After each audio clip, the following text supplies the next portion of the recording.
I want to announce to the stage, so we have Teen Challenge with us this morning, which is going to be fantastic. If you don't know what Teen Challenge is, Teen Challenge is a drug and alcohol rehabilitation program that operates throughout Australia, but we are fortunate enough to have a Teen Challenge just down the road in Kyabram, which is about, for those, I'm assuming everyone knows where it is, but it's about 20 minutes away, thereabouts, about half hour to Teen Challenge headquarters itself.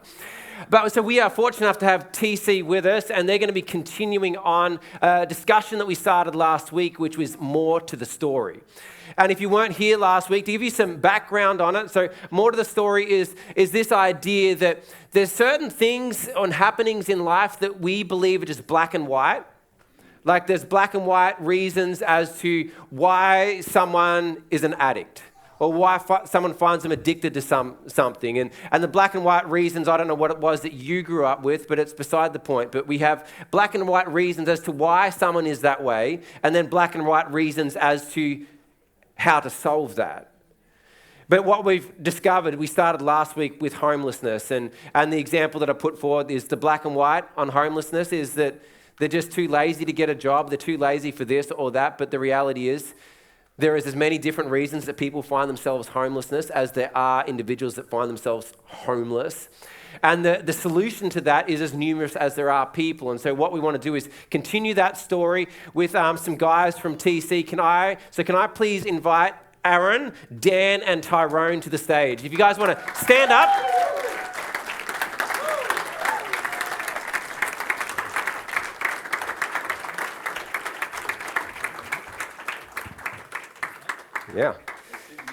Yeah, no, you guys can sit down. Everyone else can sit down as well. I am looking forward to this conversation. I hope you guys are as well. Yeah? So, it should be on. Hello. Hello. Testing, 1, 2, 3. Everything should be on. So how about we, yeah, no, it's working. Yeah, it's normally always working, just sometimes the senior pastor doesn't think too much, and he forgets to press buttons before he comes up here. Or I do press buttons and everything goes AWOL. It's one of the two. How about we start here with you guys just really briefly introducing yourself, like my name is, my family is, my whatever it looks like.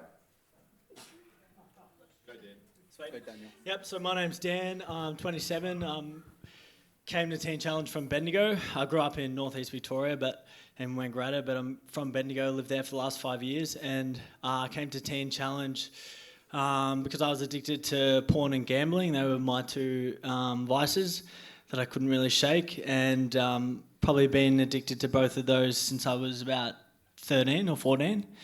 And yeah, just got to the point where I realised that what I was doing wasn't working, and so I needed to do something different, something a bit more radical. So that's what brought me to Teen Challenge. Fantastic. Tyrone. My name's Tyrone Justin. I'm from Shepparton. I'm 25 and I got to Teen Challenge in September. Lift your mic up a bit closer to you. Like that? Yeah. September 2023, and I recently graduated about 8 weeks ago. So good. And my vices were methamphetamines and synthetic heroin, and I was addicted to that for about 5 years, since I was about 17. So yeah. That's good. Aaron. Can I just start by saying thanks very much, Pastor Rob, for having all us guys from Teen Challenge here. It's an absolute privilege and an honour to be here to be able to speak to you guys. What a presence of God that's in this place, man. Like, I was just getting touched by the Holy Spirit during the worship. It was amazing. So yeah, it's great. It's so good. So yeah, my name's Aaron. I grew up in Tasmania. I've been on a 10-year journey of trying to get clean and sober. This is my third attempt at Teen Challenge. I graduated the program probably 2 months ago, and I've stayed on to do the servant leadership training, which is the next step of the program. Yeah, good job.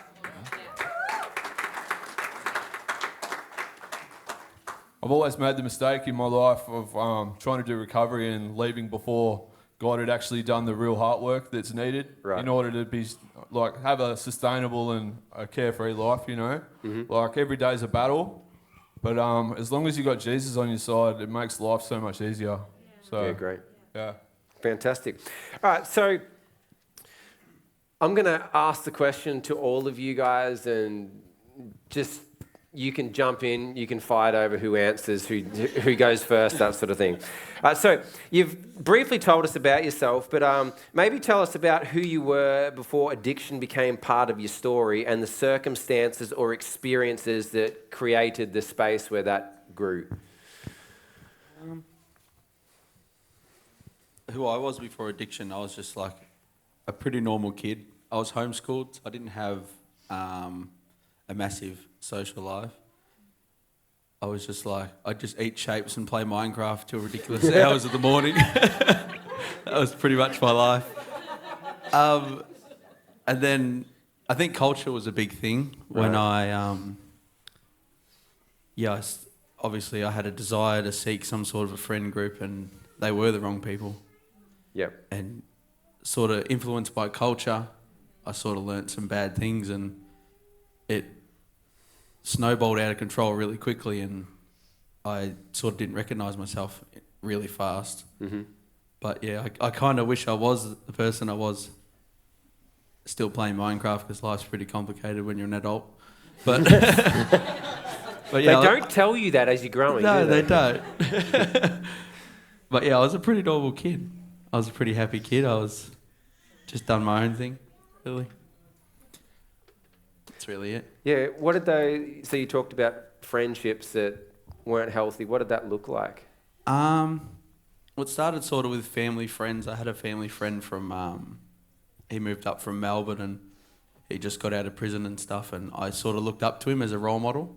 Right. And he was an ice user, and when he relapsed, I was still friends with him, and that impacted me really hard, because my view on life was, well, you have to work, you have to make money, and you have to have a family. But his view was sort of, you don't have to make money normally, this will make you more money, and it did make a lot more money, but obviously it wasn't consistent, it wasn't sustainable.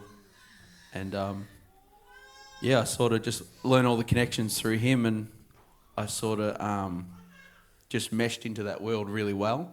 Yeah. Because I can sort of chameleon into different environments, and that one I really liked. I love the fast pace, I love the danger, I love everything about it. Yeah. And obviously young and foolish, I thought, well, this is great.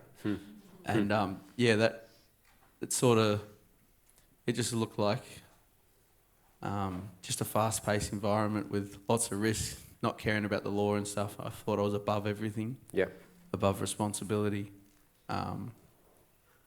There's that many people that want to get a new bloke on board. It's the easiest community to sort of do well in. Yeah. You just play by their rules, and anyone can do it, which is sad. Yep. But that culture looks pretty bad, but very easy to get into, which is the sad part. Around this area, I grew up in Shepparton, and it's everywhere. Yeah. Yeah, that's good. Aaron? Sorry, could you repeat the question? Yeah, absolutely. Tell us about, so you've briefed on who you were and everything, but tell us a bit more about that, about who you were specifically before addiction became part of your story, and what circumstances or experiences led to that. Yeah. So growing up, I grew up in a good home. Like, I was never around drugs or anything really that bad in my family home, and that there was a bit of violence towards myself and my younger brother from my father. So I guess that sort of it does something to you when you're a young kid and you've got like a grown man standing over you, and I really felt like he'd sucked the courage out of me. So therefore, I felt like I had no voice. Right. And then going into primary school and that, I started to go off the rails in probably grade 5 when I started smoking cigarettes. And that's where the addiction side of things really started to come into my life, Because once you actually find all these different vices that are going to take away the feeling that you've got internally, like take away your anxiety, take away stuff like that, you just become or for me personally, I just became addicted to whatever I could get my hands on. Right. So by the time I left high school, I was smoking weed. I started doing speed because there wasn't really a lot of crystal meth down in Tassie at that stage. So there was just speed. So I started doing that as well as ecstasy. And then, like I had a good childhood in a way because like I used to play state basketball and that when I was in Tassie. I used to race go-karts, so I nearly became the state champion in that. So I had a lot of things going for me. But by the stage the drugs had really taken over my life, I lost all my sense of identity. Like I'd never really had a sense of identity to start with because of like the violence and stuff that I witnessed when I was younger. Yeah. And then, by the time I was probably 20, I was heavily addicted to the speed and the weed, and it was a daily thing by then, you know? Yeah. And you can't have one without the other, and then the alcohol comes into that as well because you're just trying to chase a feeling, you're trying to escape from the internal chaos that's going on inside your life, you know? Yep. Yeah, so it started small, right? Started small, With yeah. Cigarettes. Yeah. I think like I'm a person with an addictive personality, so you just want more and more. Like you're just trying to escape and just numb yourself out, really. Because like when you're a kid, you don't really get taught how evil and dark the world is, you know?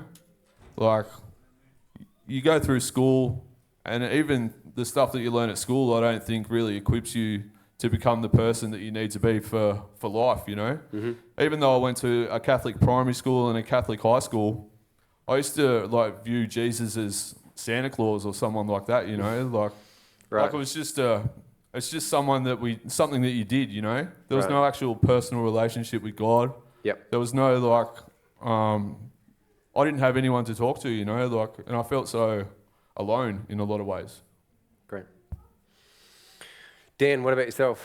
Yeah, so similar to Ty in some aspects in terms of I had a pretty normal childhood. Like my family's a really great supportive Christian family. My dad's a pastor, so I grew up knowing a lot about God. I had great friendship circles. Went to a Catholic school, but I think I could relate to the wanting to escape. Like I think I probably turned my back on God at a pretty early age and decided I didn't want anything to do with him, mostly because I just wanted to fit in and wanted to be popular. I had a lot of insecurity, a lot of fear.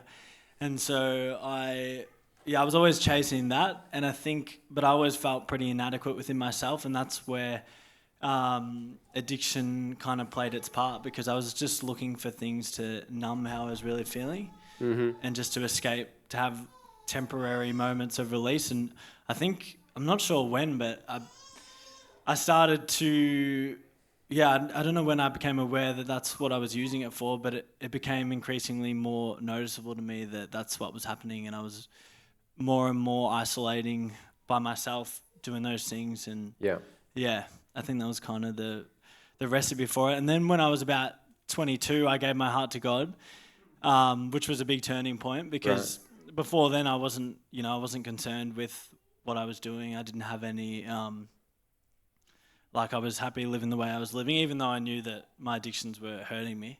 Yeah. But at that point, that gave me the motivation to want to get freedom and everything like that. But I probably was blindsided to how much it already had a hold on me at that point, and how deep the emotional reliance, like some of the deeper issues that was the source of the addiction. So I still couldn't break free.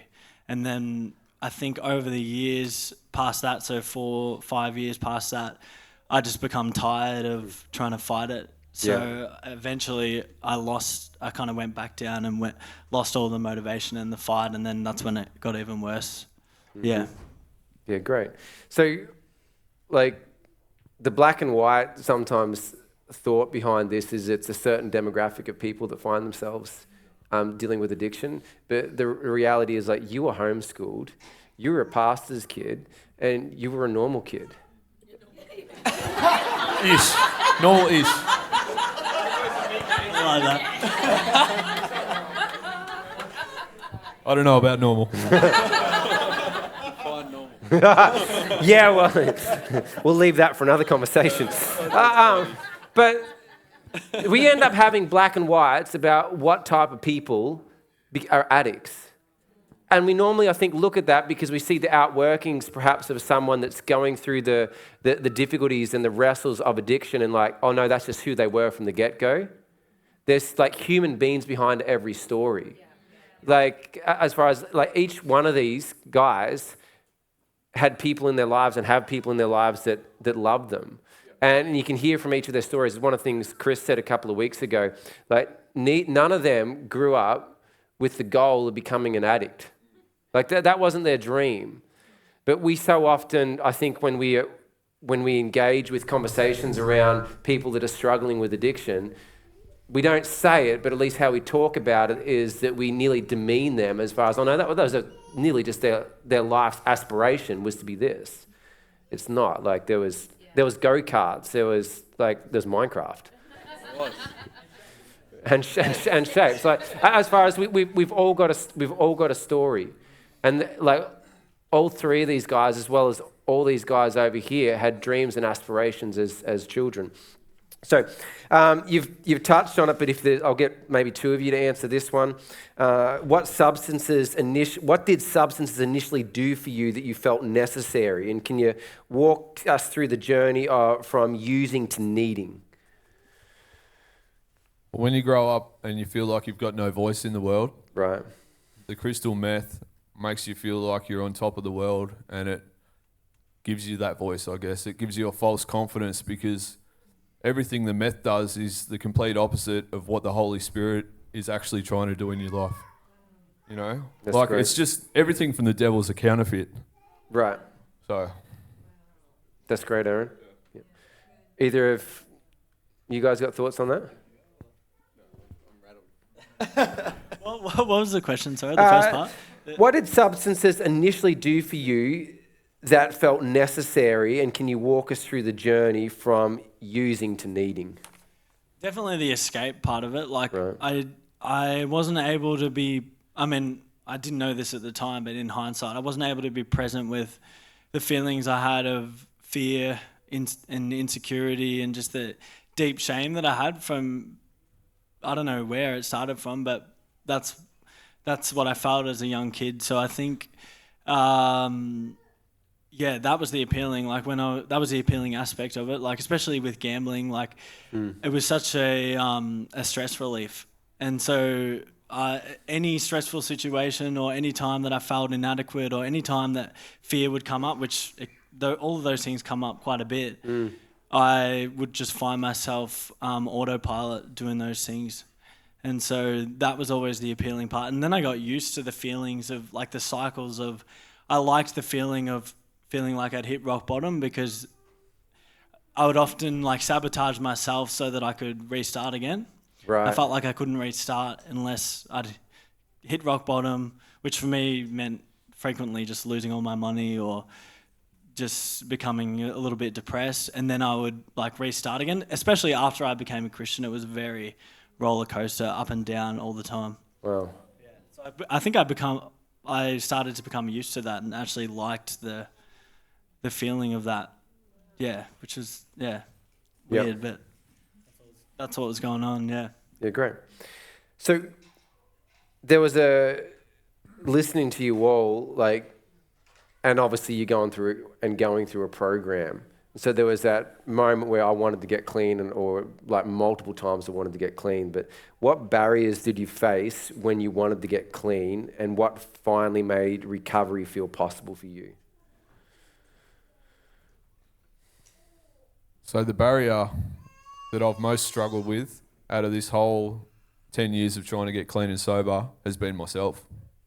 Like the battle that goes on inside your mind, like the strongholds that the enemy creates in you that are very hard to break down and get free from. I truly believe the only way that an addict or someone that's addicted to anything in life, like the only way that you can get clean is through Jesus. Right. What do those barriers look like as far as those personal ones? Was that false lies that you believed about yourself, or? Yeah, it comes.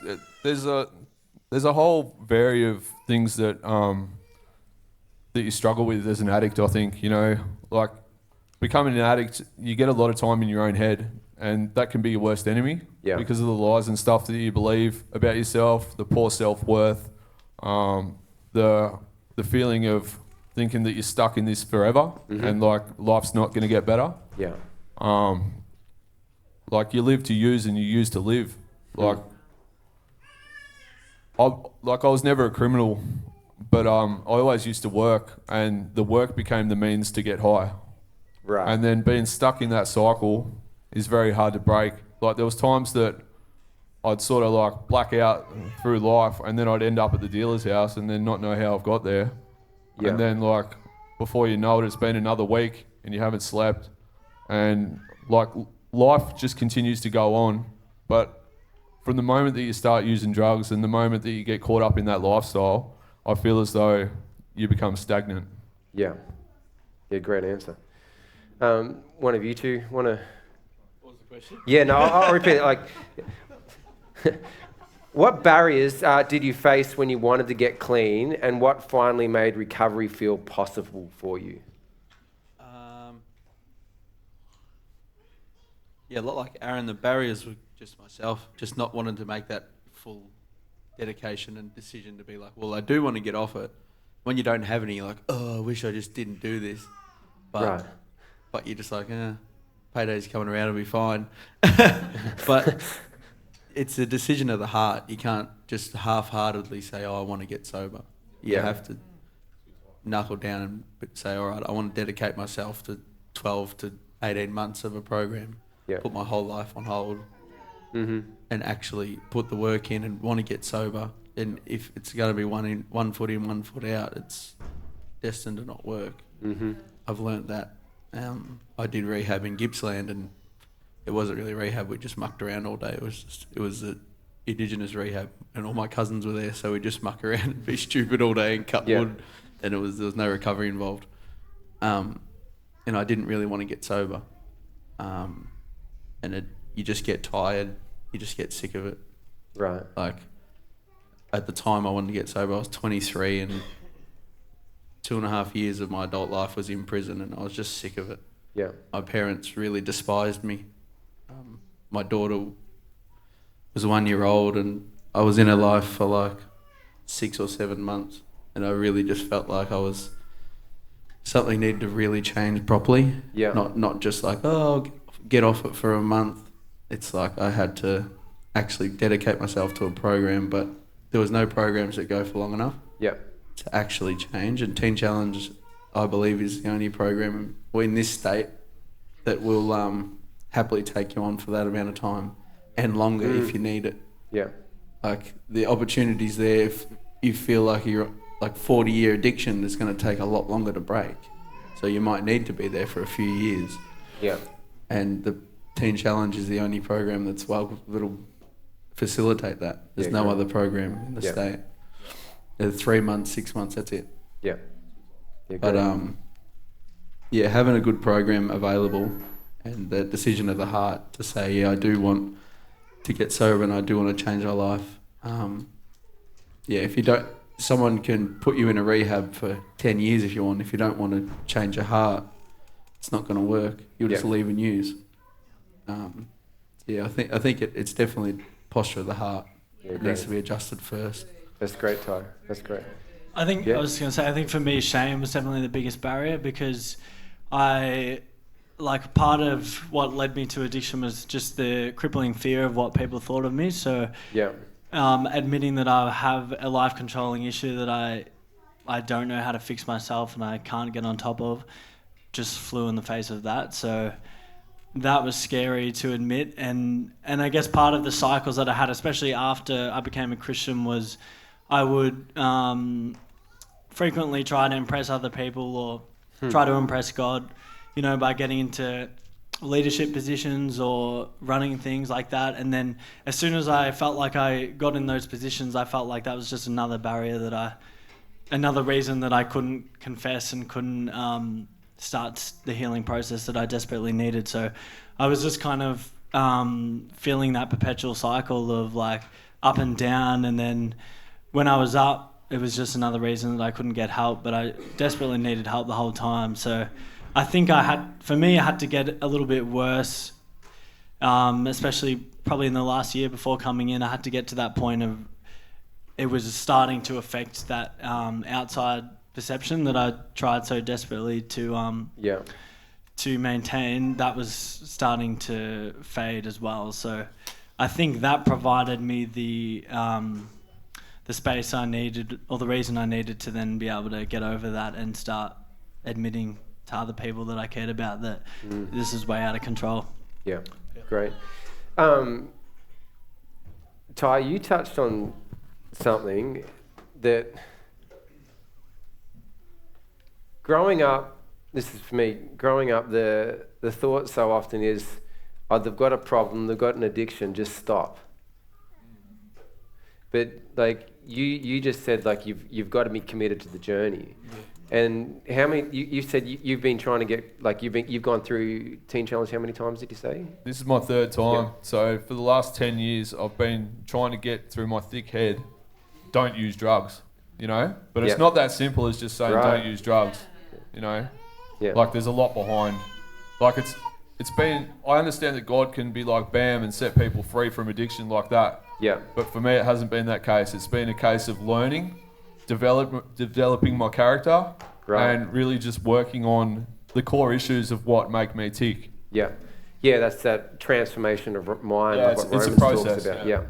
Yeah, and so which I think is important because we have a black and white as to why people are doing this, but then so often, or at least how I grew up, is there's a black and white solve to it, and it's as simple as just stopping doing that, or just not hanging out with those people, or that. But there's a whole process behind trying to go through this process of getting clean, and it's not a flick of the finger.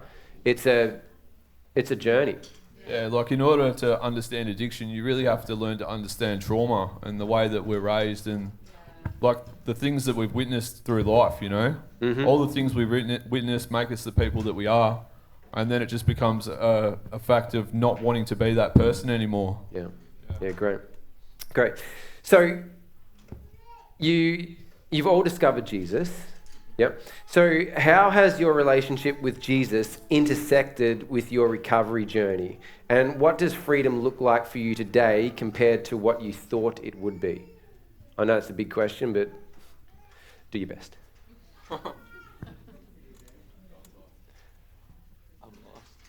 I'll go. I think, obviously, like for me, the relationship with God is everything. Like, that's at the core of it. That's what it was like. That was the issue for me, is that I was lacking. I was trying to chase this intimate relationship with God in other areas. Like I was probably running from that, and that's the thing that I really needed the whole time.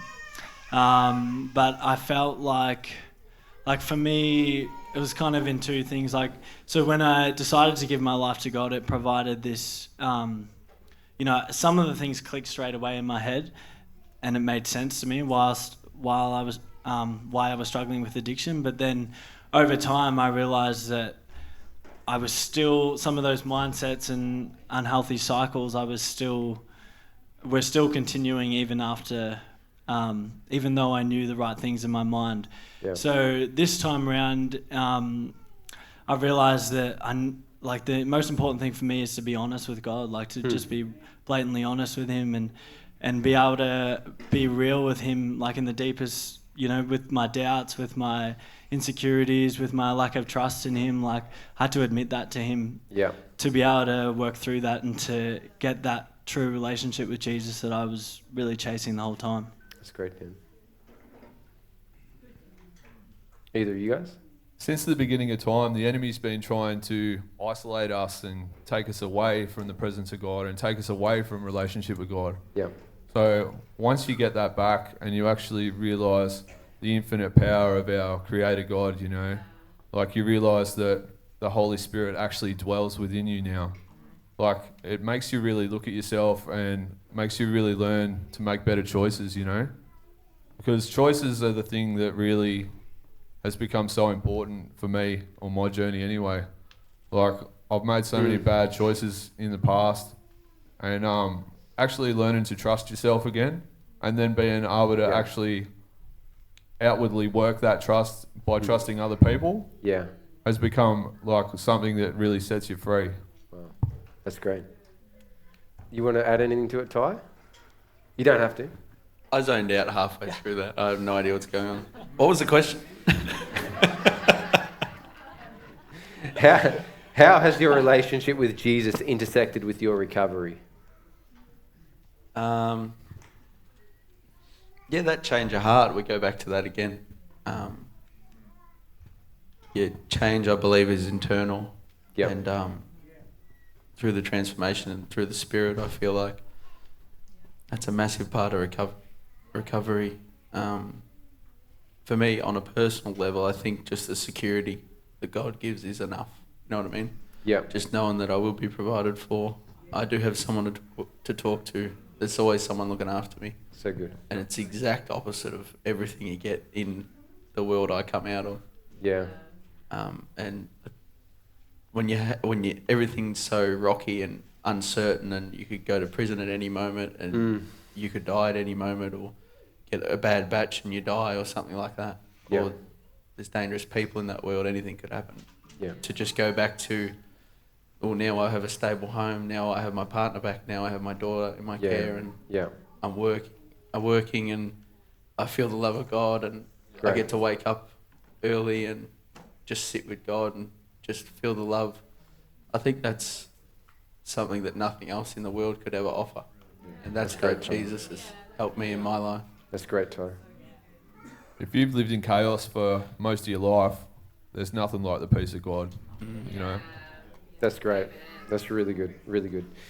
What do you want people to understand about what recovery actually requires day to day? We kind of touched on it in a segue I did before, but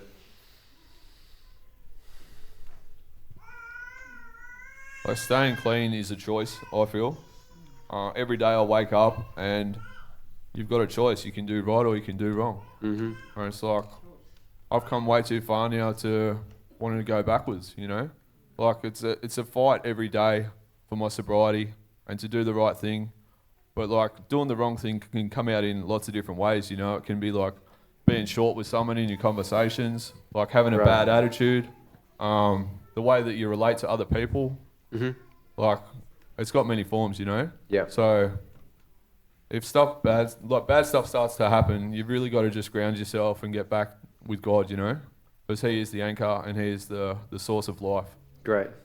What's that look like for you when, like, as far as made a bad choice, what's that process look like for you reconnecting with Jesus? So it's basically, like, it's all about humility, surrender. When you know you need to get on your knees before your Creator and admit that you've done wrong or you've made a mistake, then you need to do that. Yeah. I've found as soon as I do that, as soon as I get my heart right with Jesus, I have peace. Great. Yeah, that's so good. Any thoughts, Dan? Yeah, I think you touched on it at the start. Like it's not just black and white. Like there's been plenty of times that I feel that I've started, like in terms of the motivation wavers a lot. I feel like sometimes I wake up and I'm totally committed to change and committed to doing all of these things that I've worked hard to put in place, and then I wake up the next day and it feels like all of that's out the window. But I think to start, I would have said, because it's amazing, like in addiction, you yourself get caught in that black and white thinking as well, and it's like all or nothing. Right. Well, for me, that was definitely my thing, and so I had to break that thinking in my own mind that just because I wake up that day and feel like throwing all those things out the window doesn't mean that I'm not committed. It just means that I've got to. I think the thing that's helped me is to make a commitment to being honest all the time. And to fight for that, because when that's in place, then even when I have those days, I can be honest with that to God and to other people as well. Yeah. Like we watched a sermon we watch a sermon each week at Teen Challenge, and one of them he was talking about, like, it doesn't really matter. Well, it does matter, but you might find yourself in a position that you don't know how you got into that position. Like you might find yourself in a hole that you don't know how to climb out of, but the starting place is always honesty. And if you're willing to be honest, then there's always hope. from there. So that's what I'm putting in place going forward, is always prioritising that. Yeah, great. That's really good. Really good. Really good. You happy for a complete segue question? So, like, I know addiction, it doesn't matter what age we come at it from, like it can hit all of us, but if you talk to the youth particular, what would you say to the youth?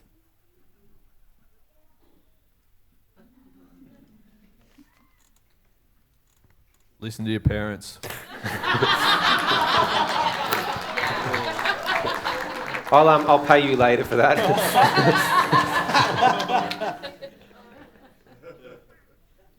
No, just surround yourself with good people, Stay in church, stay connected to God, do the righty. I feel as though you honour God and He'll honour you. You find yourself in circumstances that just don't sit right with you. You get a weird feeling in your gut like you shouldn't be there, then turn and walk away. That's great advice. Really good. Yeah, that's good. Really good.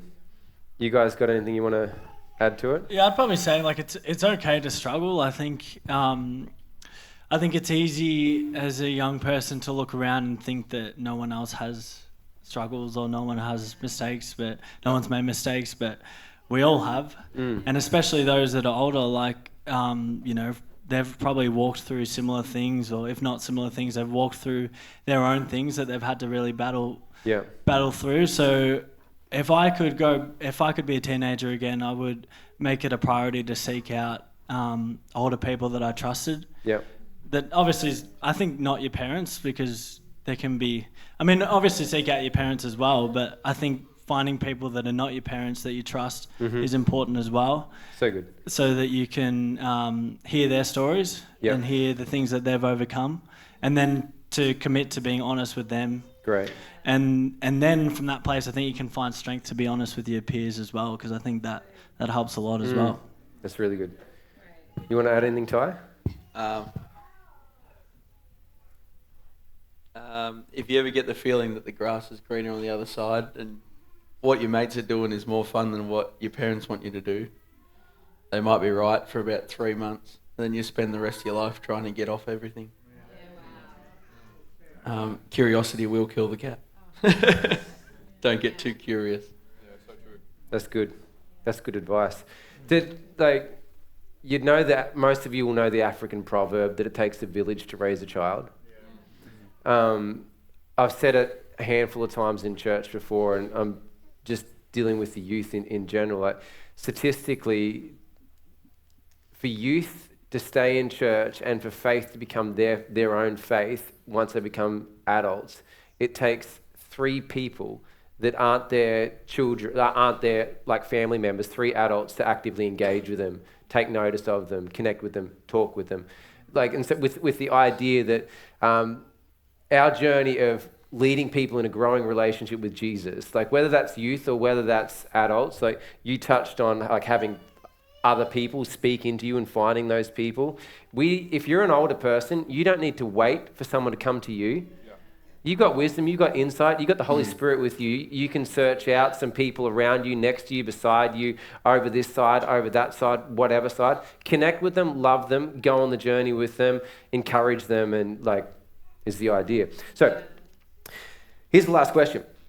What's one thing that you wish the church and community understood about how to truly to support people in recovery?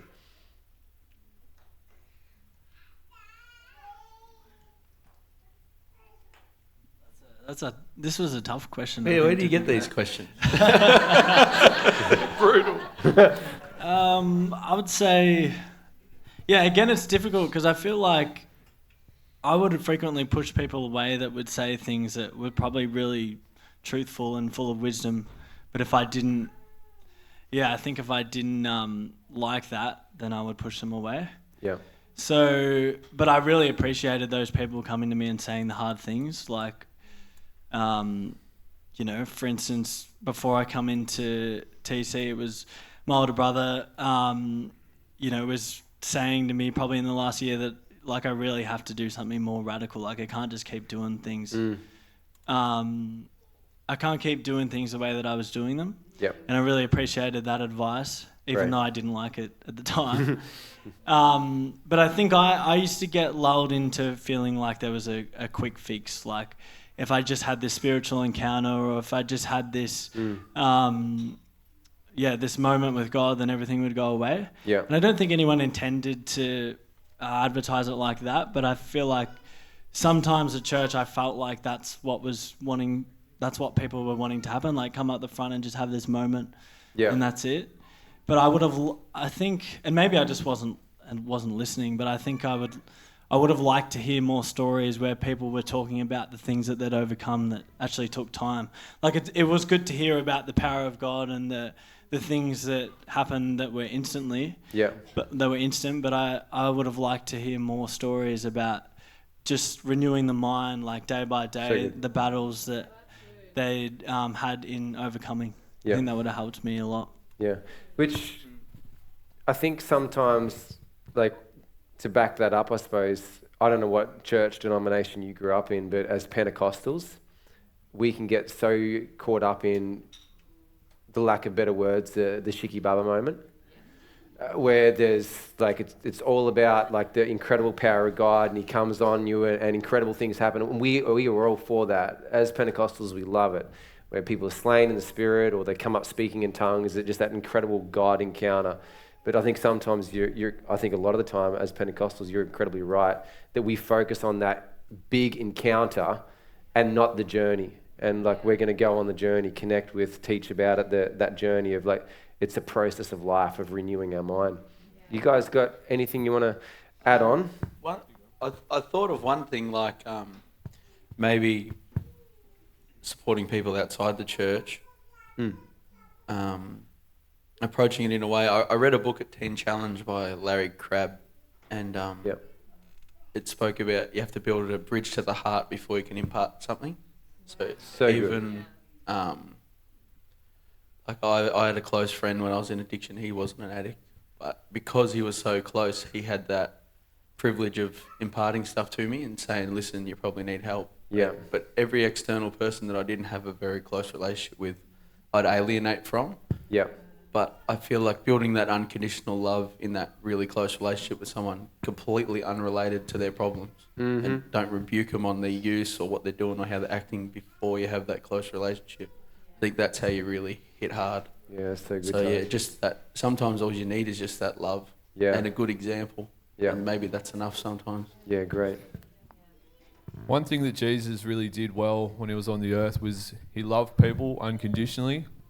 He built relationship with people, but not only that, he got alongside his disciples, he got alongside other people and mentored them. Yeah.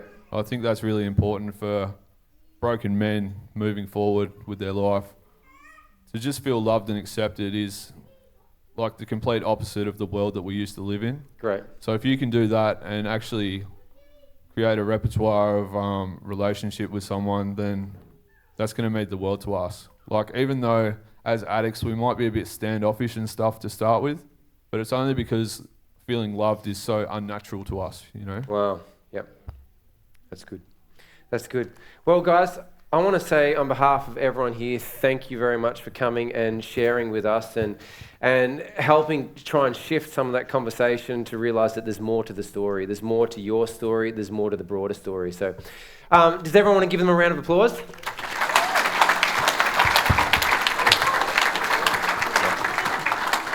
You guys can take your seats. So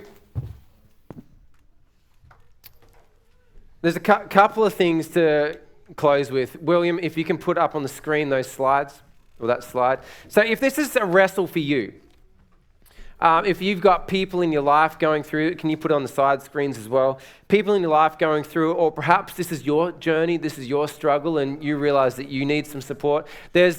There's a handful of different ways that you can reach out and get support. You can chat with Teen Challenge. There's 24-hour helpline, Prodigal Family Services. Murray came out of Teen Challenge, and that's what Murray operates. Now, some of you will know Murray, but Murray's fantastic. Alcohol, drug services. There's some resources that are out there for you. If this is your story and this is your struggle, if you need help with that, You can come at the front and you can chat with me, you can hunt me down, you can find Chris, or we would love to go on that journey of trying to support you and trying to get you the help that you need, or the family members or the friends. Like, we want to help you with that. The other thing, if you can put the giving slides up, please, William, what we're going to do as a church is that we want to bless Teen Challenge. And so if you want to be...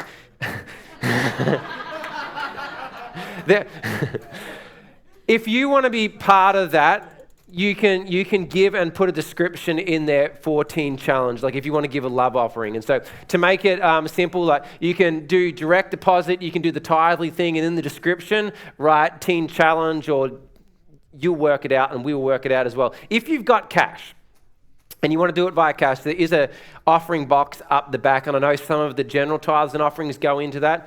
Any cash that goes into that this morning goes to Teen Challenge. So there's a couple of ways that you can give. They're on the screen. It's going to Teen Challenge. Any cash that goes in there goes to Teen Challenge as well. So on behalf of us, Teen Challenge, we want to say thank you for coming and sharing. Thank you for the ministry that you guys are out working. And let's pray, hey? And then I'll hand it over to the band. So how about we stand up? God, we want to say thank you. We want to say thank you that you're always there. And we want to say thank you that you never walk away from us, Jesus. Even if we walk away from, say, you, or we walk away from ourselves, we walk away from whatever's right, you never give up on us. And God, we just heard 3 stories, Jesus, and in those 3 stories, intertwined in there is the reality that you're a God that never gave up on them, and that you're still working in their lives and connecting with them. And so, Jesus, I want to pray that we remind ourselves of that.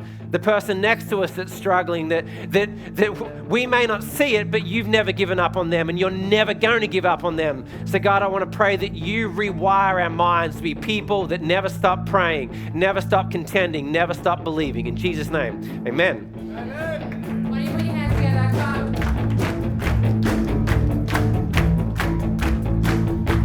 You've been good for all my life.